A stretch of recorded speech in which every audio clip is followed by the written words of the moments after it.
everybody, and welcome to the first episode of Bishop and the Comedian. I'm the Bishop. I am the comedian. This is your man, J. Red.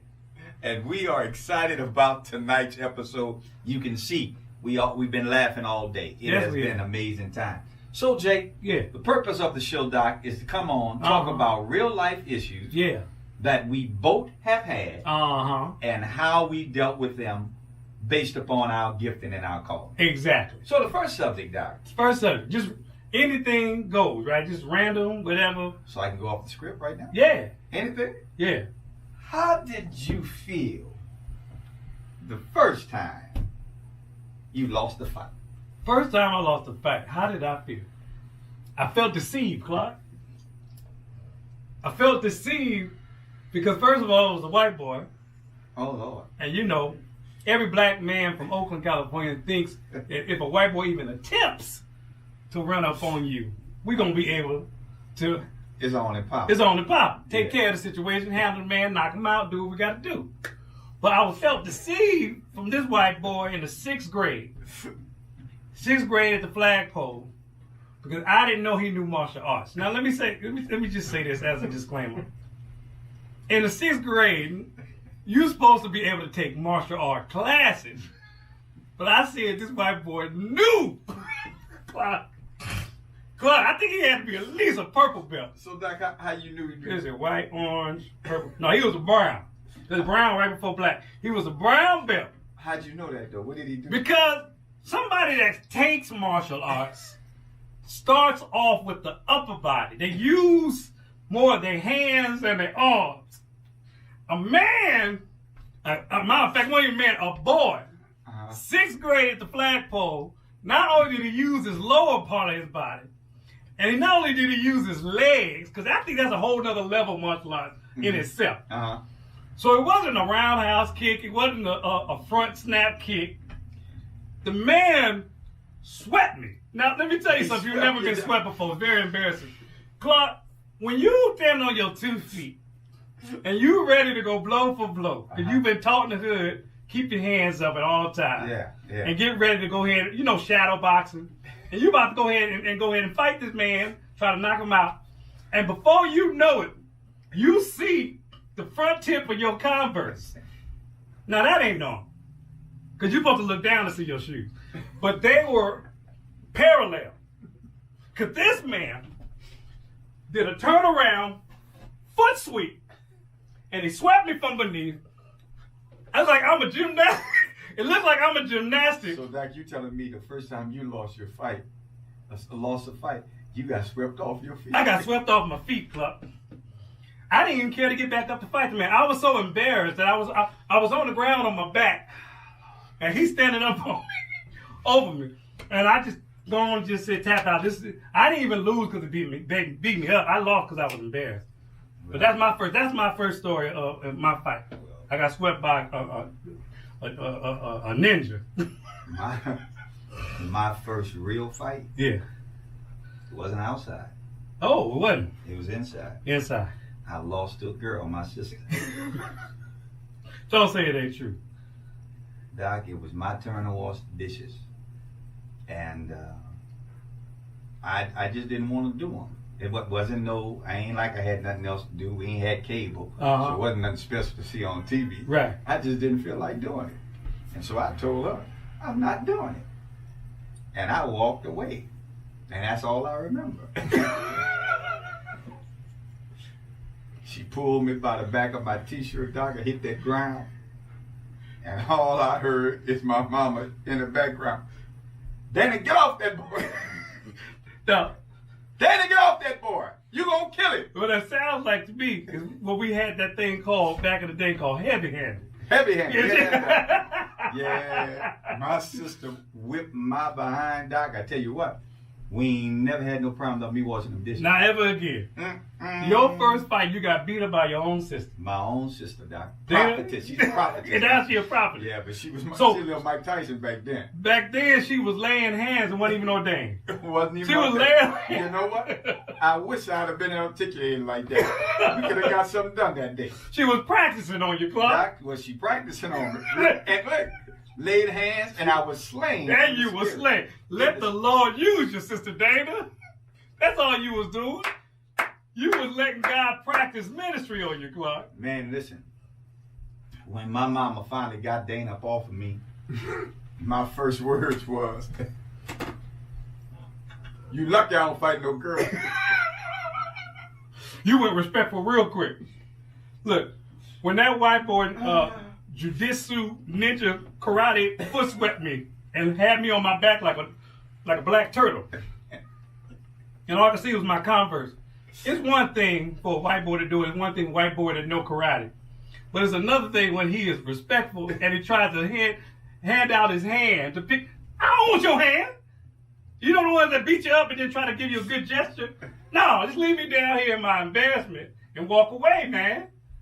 Don't try to help me up. You the one that put me down here. Yeah, the aftermath, I get that. And you know, sometimes, bro, when you think about it, Jay, and this may be humorous, but it may or may not be, but it's showing up true. You ever notice, man, when you have been embarrassed, how you either get real defensive or extremely quiet? There is no middle tone in embarrassment. There's no, not at all. I was running late to a show, and it was raining hard, cats and dogs. It was just slippery. You ain't heard that word a lot of times, right? That's when I tell you it was wet. You hear the word slippery, that means when you know you running and you ain't supposed to in church shoes. Oh, I was hosting a banquet at the top of the Marriott. It was like a 100 black man event. I was clean, Doc. Had on my slip and slides. My church shoes was looking nice. I'm the host. I'm running late.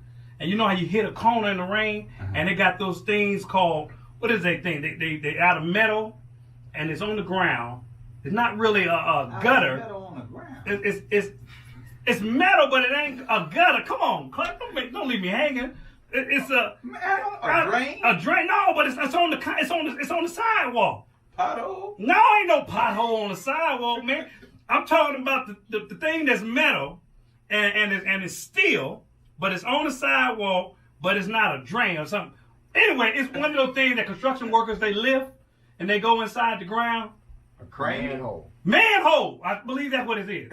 All I know is I hit the corner, plop, and you know when it's raining and it's something slippery, which is steel, and you hit that ground with some church shoes, and I'm doing about 30 miles per hour. I slipped. Now, you know when you hit your side so hard, and you know, like you said, embarrassment gonna either allow you to do what? You're gonna be defensive. You're gonna be defensive or quiet. Yeah. I act like I just finished a breakdance move on purpose. My legs said, whoop. I went up. I already knew it was over. When in the air, I made a decision. I made a conscious decision. In order for you to come out of this thing with your pride and dignity, hit the ground and pose like you just did a breakdance move, and then people gonna think you did this on purpose. I don't care if they believe it or not. But I said, I went down there, boom! Whole left side paralyzed. But guess what I did? God, I said, I think I got one or two people to say, man, that boy good. Boy, left side burning. Did you hit on fire. Huh? Did you hit him with the pole? Oh, yeah, left side, whole left side paralyzed, on fire. That's what I did. Did one of these and came back up and went on in that show. What is did you ever have one of those moments where you hear comedians talking about they bombed or they didn't do, Oh man, I think one moment is crazy because I had never really had nobody like I don't feel like I ever bombed. I'm just blessed to know that I've been by the grace of God in front of an audience that was kind to me. Gotcha. It was good to me, but not really where it's to the bomb and somebody is like, boo, get off on stage. But I would call it heckle. Okay. So I never really bombed and got booed, but I have got seriously heckled where it made you start thinking about your life and the decisions that you just made. What happened, man? Man, I was doing comedy, and I'm a comedy host, okay. which means I got to do a set and keep the show going. Well, one of the comedians I was about to bring on wasn't ready. I didn't did my set. So now I'm like, man, I only brought 4 jokes. I was a young comedian at the time. Yeah. I said, I had brought my best 4 jokes. He's supposed to be ready so he can bring him on. And he wasn't ready. So now I had to improv. Now, again, I'm just finding my niche. I ain't really know what I was going to say. But I figured I already got them laughing. These people are my friends. Oh, no, not 201C, roll left, seat in the back. And this brother was at the back. And I decided, when R. Kelly was hot at the time, I said, pre-Me Too R. Kelly. I started singing, I Believe I Can Fly. Worst decision I ever made in my life. Because I thought people was going to feel me, and they were going to laugh, it was going to be inspirational and funny. Yeah. I believe I can fly. I believe I can touch the sky. He said, hey! Hey, man!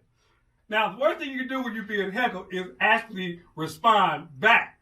Don't even acknowledge. Don't give them the attention. You got the microphone, but I didn't know I was a young comedian. I believe, hey! Hey, man! Yes, sir, in 201-3, roll left. Look here! We wish you could fly away now! So I went like this. Think about it every night and day.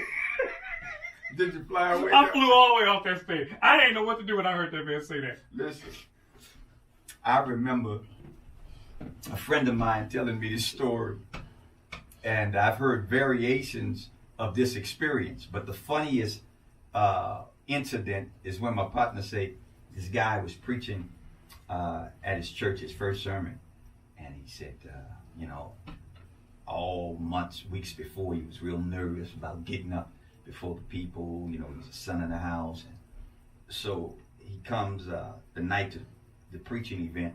First time church is packed, everybody gonna come see him. He said, man, he preaches, and a guy who's telling the story said he really didn't do that bad, for his first time. Yeah. He said the people would line up and one by one. He said, oh man, bless you. Oh, keep praying. God showed you. Don't worry about it. Where you going to school?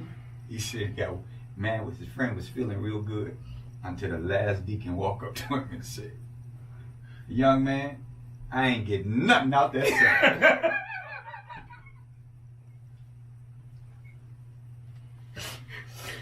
Broke that home. He said when he told his partner, when the deacon told his partner that, he said, partner didn't want to preach, man. I was about to say, he broke all his confidence. Because all it takes is one. I ain't getting nothing out that sermon. I'm trying to tell you. Ain't it funny how sometimes, even as a preacher and a comedian, you can have a whole room at your attention. Whether it's them receiving a good word or them laughing at a good joke. And you focus on that one person that could be nodding off, isn't that crazy, ain't smiling, and we don't focus. But ain't that now? Look at now. I might be doing too. I might be doing too much. You know how niggas try to tell a story and say, well, you know what? Let me put some Bible in this. Am I being too spiritual? No. By saying just like if we preaching and we doing comedy. That's right. And we got a whole room being entertained or being inspired or hearing a good word, and we focus on that one person that don't look like they happy, don't look like they. For me as a comedian, they ain't laughing. For you, they ain't paying attention. Yep. Is that the same thing as being in the Garden of Eden as a man and focusing on that one tree you can't touch? You preach it, doctor. And instead of focusing on the whole garden that's already there for you? And when you look at it, Jay, that's the command. The command was, when we read that passage, we think the command is, thou shalt not eat from the tree. But the command is, thou may freely eat from every tree, but of the tree that possesses the knowledge of good and evil. Which gives true to your point, that a lot of time, your fruitfulness is really going to be determined by what you're focusing on. Ooh. If you're focusing on the person that ain't helping, then you ain't gonna be fruitful in helping other people. So I think it's true. Boys, I think it's true and real. Stay focused on your fruit. You can't get no better than that. Clark, I think we gave him enough, huh? Yeah. I think you're right, little bro. I think it's right. We got something special? We gonna keep doing this thing? Man, I think we should, bro. Well, I think right now, people, I need y'all to understand that we're putting everything in words. If you like this, what we got? Why you say that when you talk to people? I noticed you say that a lot. What did I do? People, if you understand. Cause maybe I'm trying to talk to them, but I don't have to think that. Clark, don't do me like that, because now people gonna think I'm talking about it. Like they slow or something. No. That's what that people say. I repeat myself all the time. I was just trying to close out the show, and to try to tell people to follow us and you know and like us and share. If they understand. If you understand. Because you may not understand. You could be on the slow button.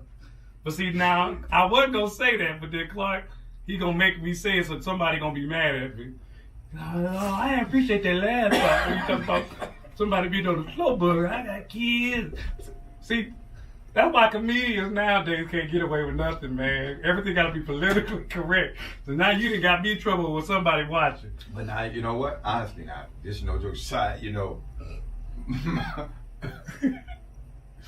my mama said that I was slow, but I grew out of it. But that's funny.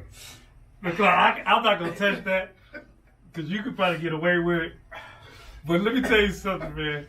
That's hilarious. But that's what they would say. No, but I'm saying. That's what they would say growing up. They would tell us about what you grew out of it. Yeah. That's what they said. Seriously. I got you, man. You've heard people say I've heard of it. I've heard that verbiage growing up in the hood. Yeah, I got you. What was some of the stuff they said about y'all in the hood? Oh, what did they say, dude? What your mama and them said that when you look at it, you know. You know what didn't make no sense to me? When my mama, my grandmama, and them, Big Mama and all them, which is swear they gonna tear your head off. I mean, whoop the black off of you if you didn't understand what they were saying the first time they said it. And the first time they said it didn't make sense the first time they said it. Stuff like, get from up under the table. Now, how in the hell, am I to get as up? far as I'm saying biblical hell, people, how in the biblical pit of hell do you get from up under anything, Clark? If I'm under, how am I going to get up under? See, stuff like that. I'll tell you another one that makes sense. When they say, quit that crying before I give you something to cry about. Now, that's another thing that didn't make no sense. If I'm crying about something. I'm crying because you're the reason why I'm crying.